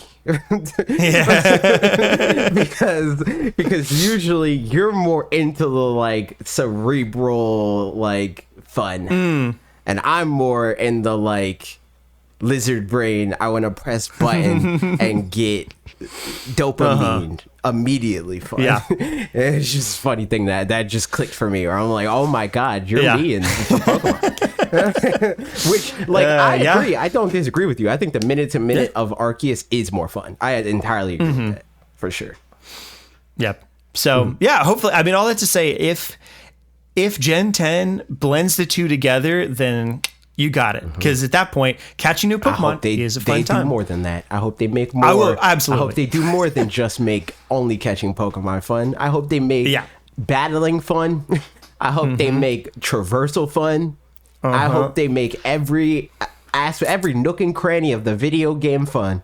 Because it is a video game. Speaking of the making the battle fun, so that brings me to one of the other games I'm talking about. I was listening to last week's podcast with you and Lee. At the point where you talked about Sea of Stars, I was playing the Sea of Stars demo, and I was like, look at that. That's that. It's really, really good. And one of the things that I think is fun about it is it does, in the combat, it has the kind of, Mario and Luigi style, like RPG, but with like, if you time stuff right, it'll do even more damage and all that. And what that looks like with different kind of moves is different. I mean, you're always just like pressing A or whatever, but like one of your attacks, your like special attacks or whatever, as one of the characters is shooting like basically like a moon boomerang, like a moonerang, I think it's called. You like chuck it and then you can like hit it back with your staff. Like it'll go once, but then if you hit it a bunch of times, it can like hit a bunch of enemies multiple times. Is it a Mario RPG or is it? It's not. I mean, it's like, it's very, very fun. That didn't answer my question at all. Is it a Mario RPG? No, I mean, it's definitely not in the style of Mario RPG. It's a Golden Sun kind of looking thing for the most part. But I'm saying like the experience of that, what you just described, what influences if you hit it back? Oh, you hit a button. Yeah. It's just like it's a Mario RPG. Yeah, exactly. It's that kind of thing. It's like pretty straightforward RPG or JRPG kind of a thing, but takes just that part from Mario RPG sort of line, which I appreciate and just makes it I love when video more games engaging. Let me play a video game. I love it. It's a nice little time. So and the puzzles, like that's always a big thing for Golden Sun for me, is like JRPG but with good puzzles. And this one, in the demo, there's only one dungeon kind of a thing, but it did a good job. I think it was a good dungeon and had nice little puzzles in it, and so I enjoyed that. So I played the whole demo. Wasn't super long, probably like 2 hours, but every part of it so far was as it should be, in my opinion. Music is great. The pixel art's really good. Combat's fun. Story seems to be, I don't know, JRPG of some variety. So is what it is. Gotta kill God. So Sea of Stars. Other than that, I think that's about it right now. There might be something else, but haven't been playing a whole much of a lot. That's basically it. So, but would like to maybe get to play some more things sometime soon. We will see. But in the meantime, we will play the game called, what is that answer to the question that you ask? And they are the following. Okay, on Twitter, Cheesy asked, what's the game that gives you that Ratatouille moment and takes you back to when you were younger? This question specifically is what I had the realization that it's like, my nostalgia is more broad than that. I don't have a game that does that for me, because usually it's like the games that I liked as a kid, there's like a better version of that. So like I have no active reason to go back and play the game, I guess the like the one that comes to mind, or the closest thing that comes to mind for that, is WarioWare, and that's more so just because the WarioWare on Game Boy Advance is better than the one that I have immediate access to. So yeah, probably that. But it doesn't make me think about my childhood in any way. I'll say that. Right. I think for me, I mean, this kind of thing, nostalgia in general is like the more your brain touches it in the modern day, the less potent the nostalgia is. So I don't think I can say that a singular game does that. Because like, again, like it would have been Pokemon Blue for sure, but then I played Pokemon Blue and I played it again and I played it again and I played it again. And so then at that point it's like, yeah, sure. It reminds me of when I was 7 and, you know, in the car while we were driving to this place or that place, and like, absolutely. And I still have those memories and they're locked. But then it also reminds me of when I was a junior in high school and I was playing through it, and when I was this and that, you know, so like, yeah, and I think that that's or if when I watch him a dry bread video where he's doing a challenge, or and you know, any of that kind of thing. That's another part of it too, where it's like, because of like part of like what I do, and also just my philosophy in life, where it's like, I think it's stupid that like traditionally people think that you should like grow out of things just because it, like, in theory shouldn't be for your age group or whatever. Like just, you played that when you were a kid, so therefore it's for kids, and you're an adult, don't play what's for kids. I think that's dumb. So like, I've had a different understanding of the things that I like as I grow with them. And most cases those things have some level of like how good I am at it. So like my relationship with how I played it, because something that I've done all my life is like, most of my like playing games is like a social thing, like playing it with my friends and my family and so on and so forth. So like my relationship with even that is different. Like when I was a kid, it was like way, not even necessarily way easier, but it felt better for me as a kid to play games with family, specifically like Smash Brothers and like Pokemon and stuff like that, because we're all bad. But now I'm not. So like when I'm playing the game, it's like I either feel bad or I'm bored. So where it's like I was playing the game. I was playing the game with my sister and my friend Eve. And my friend Eve, he knows. Like he like comes in the streams every once in a while. Like he's like in, you know. But he's not like super good at the game, but he knows that I'm like good at the game, but he's like competitive. So he's like, nah, I'm beating you this time. And he'll like pick people and like try to cheese me. So like that could be fun. But like with my sister, it's like, I feel bad playing her like I'm playing somebody else. Because like when I'm playing Eve and he understands that I'm good at the game and he's like trying to chase me, it's funny even to him to like, I tried that thing and you got through it and you killed me at 20. but for my sister, it's like it just eventually either gets boring or frustrating. So it's like then I'm just. I remember playing.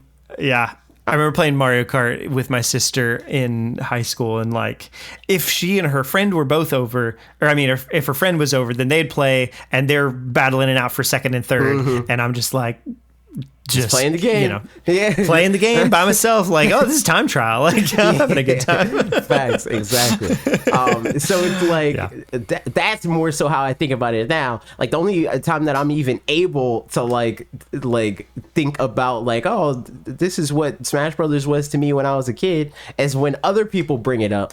Because like to me, Smash Brothers, when I think Smash Brothers, is Smash Brothers now.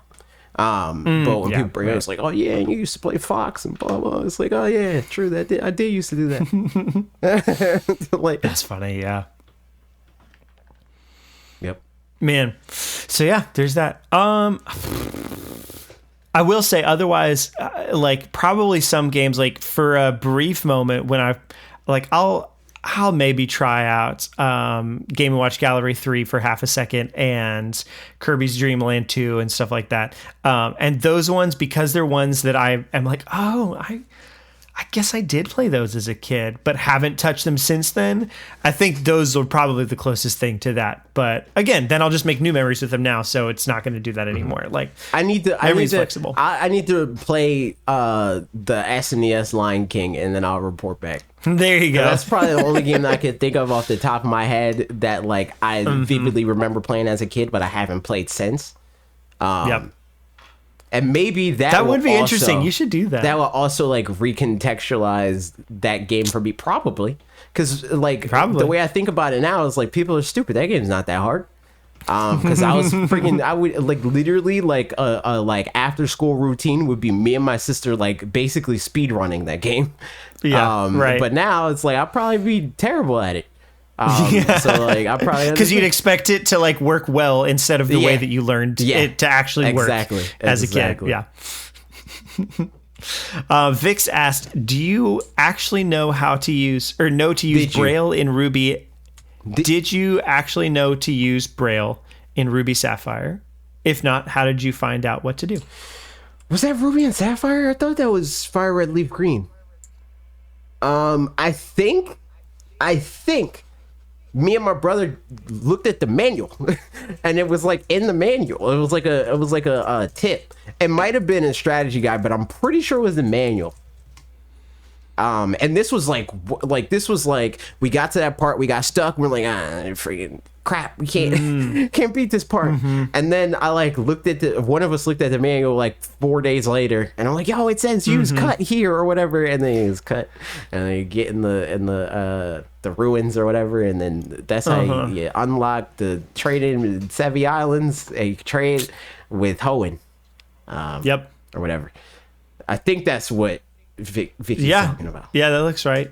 That's funny. Yeah, I didn't play.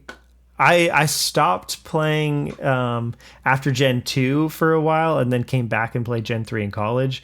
And so I bet I just looked this up on a guide or something if I got stuck to it. I also, is this in the post game? Because if so, well, okay, yes, then I might not have. Because you can go to Sevi Islands before, like you go to Sevi Islands mid game.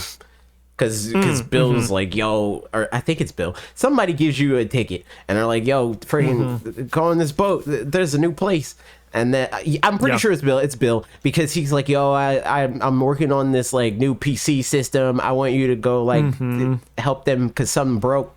And he's like, here's this ticket. There's like new Pokemon there and stuff. And you're like, sick, I'll go there. And then you go on the boat, and then like you can go back so that you can beat the gym, or you can like just keep going forward. But I think you might get walled at a certain point if you do it at that, like right then. So then it becomes post game, I think. Yeah. Also, no, not SSN RP. It's a different boat. SS. It's not SS anything. I'm pretty sure it's just like a speedboat. Like, nice. Also, Gen 1, when you just are using the PC for a while before you find it it's Bill's and you're putting all your Pokemon in someone's PC. Yes. In what realm am I going to like catch these creatures and be like, wow, these are great. I am best friends with these monsters. And then just put them in a PC that's like, I guess somebody else's. Yeah. Like, and not expect that they're going to be like, well, finders keepers. They're mine now. You put them on my PC. Like, that's ridiculous. So yeah, there you go. All right, Discord questions. RPS, did Parker rage quit after realizing he needed to wait probably mid to late 2023 or more for Golden Sun on GBA NSO? For what it's worth, I mean I have my Game Boy Advance and the game over there, so I can just play it whenever I want. So I'm good, and I'm just excited for everybody else to play it. Also, I'm guessing it probably will be like within the next couple of months, as opposed to mid to late 2023. Like probably, I bet by May or June that we'll be playing that game. And when I say we, I mean all 122 million owners of Switch consoles will get the expansion pack, and we'll be playing Golden Sun. Yeah, for what it's worth, I'm glad I did a Golden Sun video before this, because it's like picking people up. are watching it some now, and that's fun. That's why those are good. That's why videos like that are good to make. And why videos like the one that I made right before the Direct, was not a good idea to do right before the Direct, because just as soon as the Direct was announced, it just stopped getting watched, which is fine. It is what it is. Yeah, I mean, see, in retrospect, we should have held it, because that's one of the good things about redirect and our strategy now is we can hold it. We can pull a Metroid Prime, but we'll release this next one. I thought about it and was like, I mean, because but we don't know if there's going to be a direct. So blah blah blah. Again, I've said this to you multiple times. The only people that we're beholden to in terms of like time constraints on any level is patrons. Yeah, people that just watch the videos just to watch the videos, they'll get them when they get them, and they can watch them when they watch them. Yep. Now we know. So yeah, there's that thing. Alec asked, I just need the Golden Sun. Subscribe to the Patreon. True. I just need Golden Sun to Lost Age data transfer to be done for me. True. I successfully did that once and I never want to have to do it again. It's just like when you finish Golden Sun, you can get a code to where you can transfer the data to Lost Age, which they were originally supposed to be one game, but then they split them up into two games because that's all you could fit on the GBA because it was supposed to be N64 games originally. And it's like I don't remember how many characters it is. I want to say like 60 some character code that you have to transfer over, and it is a pain. If only you could just use the keyboard. If only, but nope. So there's that. Agreed. Megman said Sonic, Dragon Ball Z Goku's Legacy would be awesome to come to NSO. True. Yes. When Alex said more? When he said Dragon Ball Z Legacy, I was like, wait, the first thing that came to mind for me for whatever reason was the card game on the regular Game Boy, and that game sucks. Or maybe it's Game Boy Color, but that game's not good. It's a bad game. I remember getting that game when I was a child, and my aunt, she did the thing that, like, she would do a lot. But this was my first experience with this because I was, like, I don't know, 5. And she, like, got me, like, a sweater or something. And she put the game under the sweater. Like, it was, like, in a freaking, like, I don't know where she got it, but, like, a Macy's box or something. And then, like, she was, like, you gotta, like, take it out of the box and then, like, appreciate the clothes, and then you see the clothes and you're like, oh shoot, I got a game. But for me it's like a sweater, I don't care about that, thank you. Like, there's a game in there.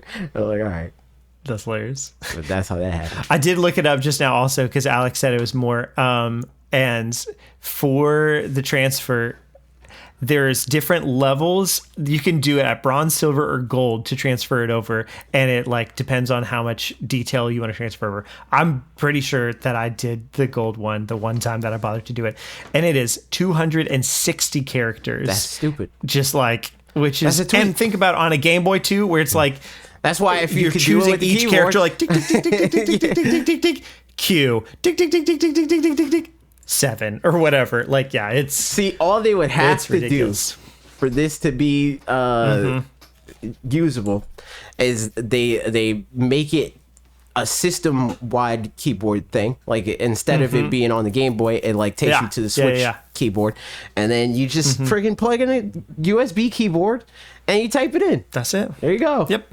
They're not going to do that because it's Golden Sun, but like, that's how you would fix that. Yeah, man. I hope. We'll see. So yeah, there it is. RP said also Wario Land 4, Kirby Nightmare and Dreamland, Sonic Advances would be great titles. And you still have to write it down? Take a picture? Yeah, take a picture. Mark? We have cameras. But I'd still love it to be even easier. Just like automatically do it, you know? I mean, they've got to be able to add, they like Kirby's Tilt and Tumble, they're going to have to change a little bit of code to make that work. They could change. I mean, they've changed code for like the special games. Yeah, and stuff. Exactly. But again, just do it. I don't know if they would do it for goals. But they could. They could. They could. But yeah, those would be great choices, RP. Let said, apart from Link's Awakening, Pokemon was really what defines the Game Boy / GBA era for me. The mainline games would be great for nostalgia, but what we really need is Pokemon Pinball. Be down.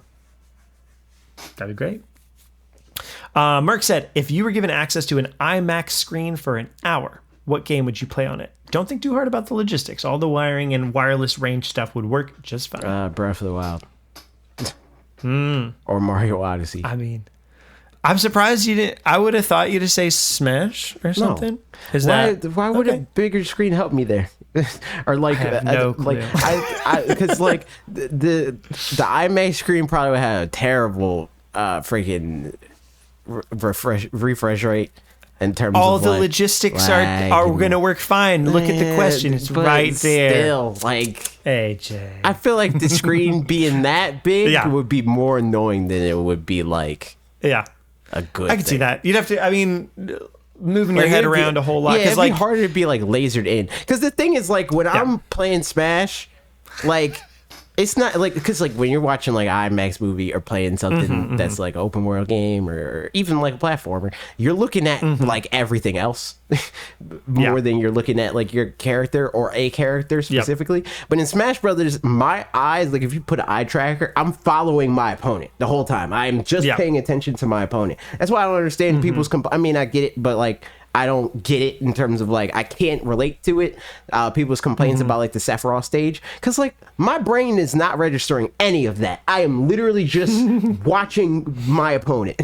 That's where my eyes are at all times, just on the character. That the blob for like the eye tracker would be just around the character, and that is it. So like it would be annoying to track or to like track somebody in that way on a screen that is that big.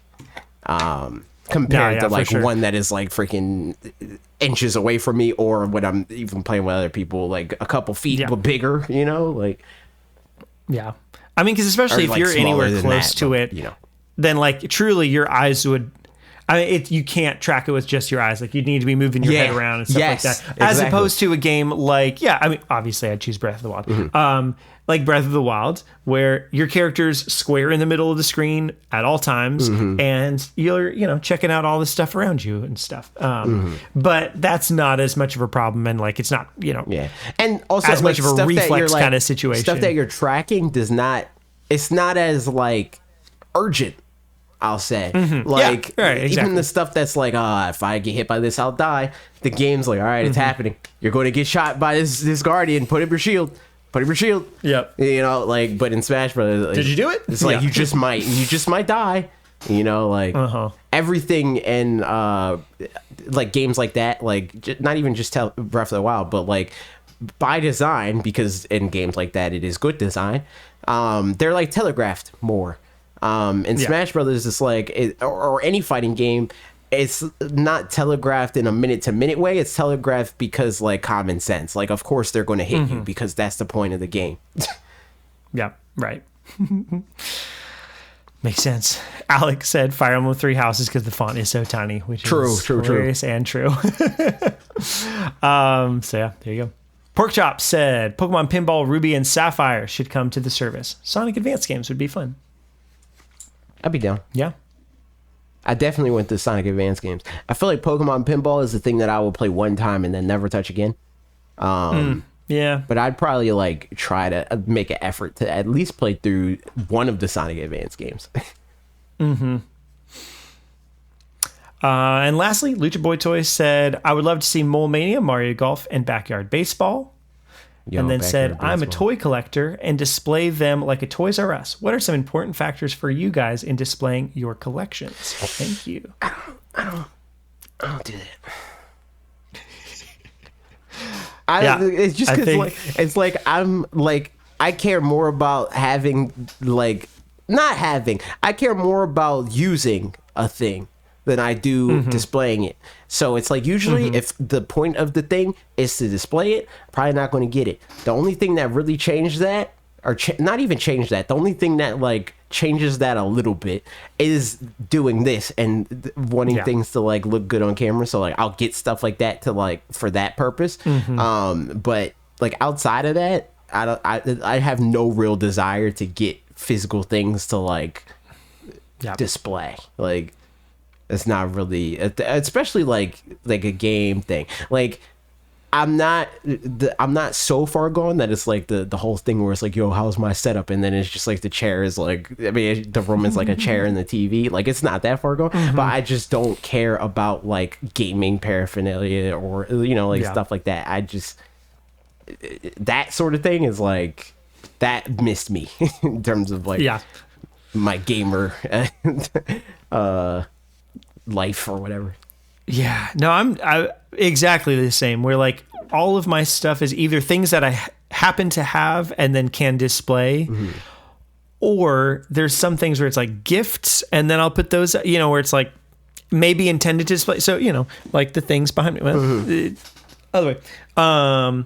You know, these kinds of things. And like specifically, there's the Blastoise there from Thrill House, and that's Needless Things DMV. Check it out. I bought that because I think it's really cool and wanted to display it. And then there's a bunch of other things that my mom made for me, which also there's a new one right there. She made that. It's the it's got KK slider on it, and it says "Bade Bode Bado Bade." You know, his famous catchphrase. Sure.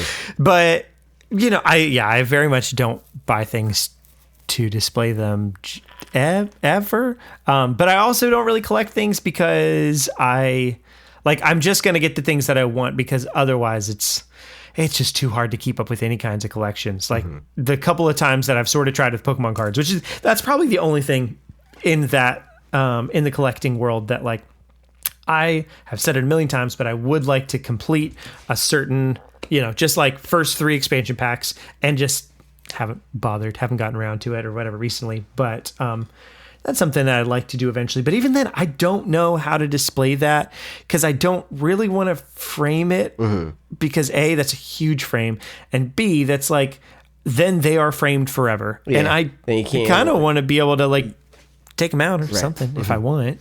Yeah. But also, them being in a binder is like, what good does that do? I don't know. So I don't know the answer. Yeah. But yeah, I'm glad that you're a toy collector and display them like a Toys R Us. I always think it's nice when other people have it, and it's nice to look at. I just don't. It's not a personal desire of mine. Yeah, exactly. Like, it could look cool. Like, I think Bob does a good job with stuff like that. And like Thrill House, you mentioned Thrill House. When I see him like display his stuff for like social media posts and stuff like that, it looks dope. But me, I don't need it. Or like here's the other thing I'll throw in the hat too, is like Xeon has done videos of like, here's the newest stuff that I've added to my collection and stuff. And obviously he collects lots of things, but something I've always thought was fun was there's parts where it's like friends of his will send him some stuff that it's like, hey, I think you don't have this in your collection. Or like recently I was at McKay's, which is a bookstore kind of place here, like a secondhand bookstore. But it also has a video game section and some DVDs and music and stuff. And I noticed in their video game section that they had amiibo cards for Animal Crossing. And I knew that Xeon collected those. And so I texted him and I was like, hey, what do you... like, which ones are you missing? Because I know that you're missing some, I'm pretty sure. And there's a big old stack here. And so he sent me the list, and I checked through. And I think all the ones that were in that stack were garbage ones that probably people don't want. So none of the ones that he was missing were in there. But still, you know, that kind of a thing is fun. I think the collaboration side can be neat. But I'm not the person that wants to have most of that stuff. Also, like, on that level, like, which I think is like different from collecting, because it's not something that I actively do, right? But that's like the closest, especially now with the video thing. Like, I have friends and stuff like you. She got me this Switch. Like, I showed it on stream before, but it's like this framed like Switch that's like taken apart. And it like has the internals and stuff like that. And it's like, it's a no Switch. Or she got me the regular Charizard, because I have a shiny Charizard from Needless Things. She got me the regular Charizard. So nice. I got that. And you know, like, family would do stuff like that, and like gifts is fun. Yeah. So like that sort of thing, it's cool. And it's like it's another layer of like, it's cool because it's something that she knows and they'll know that it's not something that I would buy for myself, but I can get some sort of use out of. So that is usually like how I engage with stuff like that. It's like usually other people get it because they know that I wouldn't actively want to get it, but I would appreciate it. you know? Yep, 100%. And we'd appreciate if you, I don't know, like the video, subscribe, do all the fun little things, write a comment, tell all your friends to do the same. All of your friends, every single person you Tell know. everybody you know, and then tell them Without they exception. got a freaking iTunes account. Rate the podcast. Yeah, Freaking download it. It's free. All right. it is. Goodbye. Bye.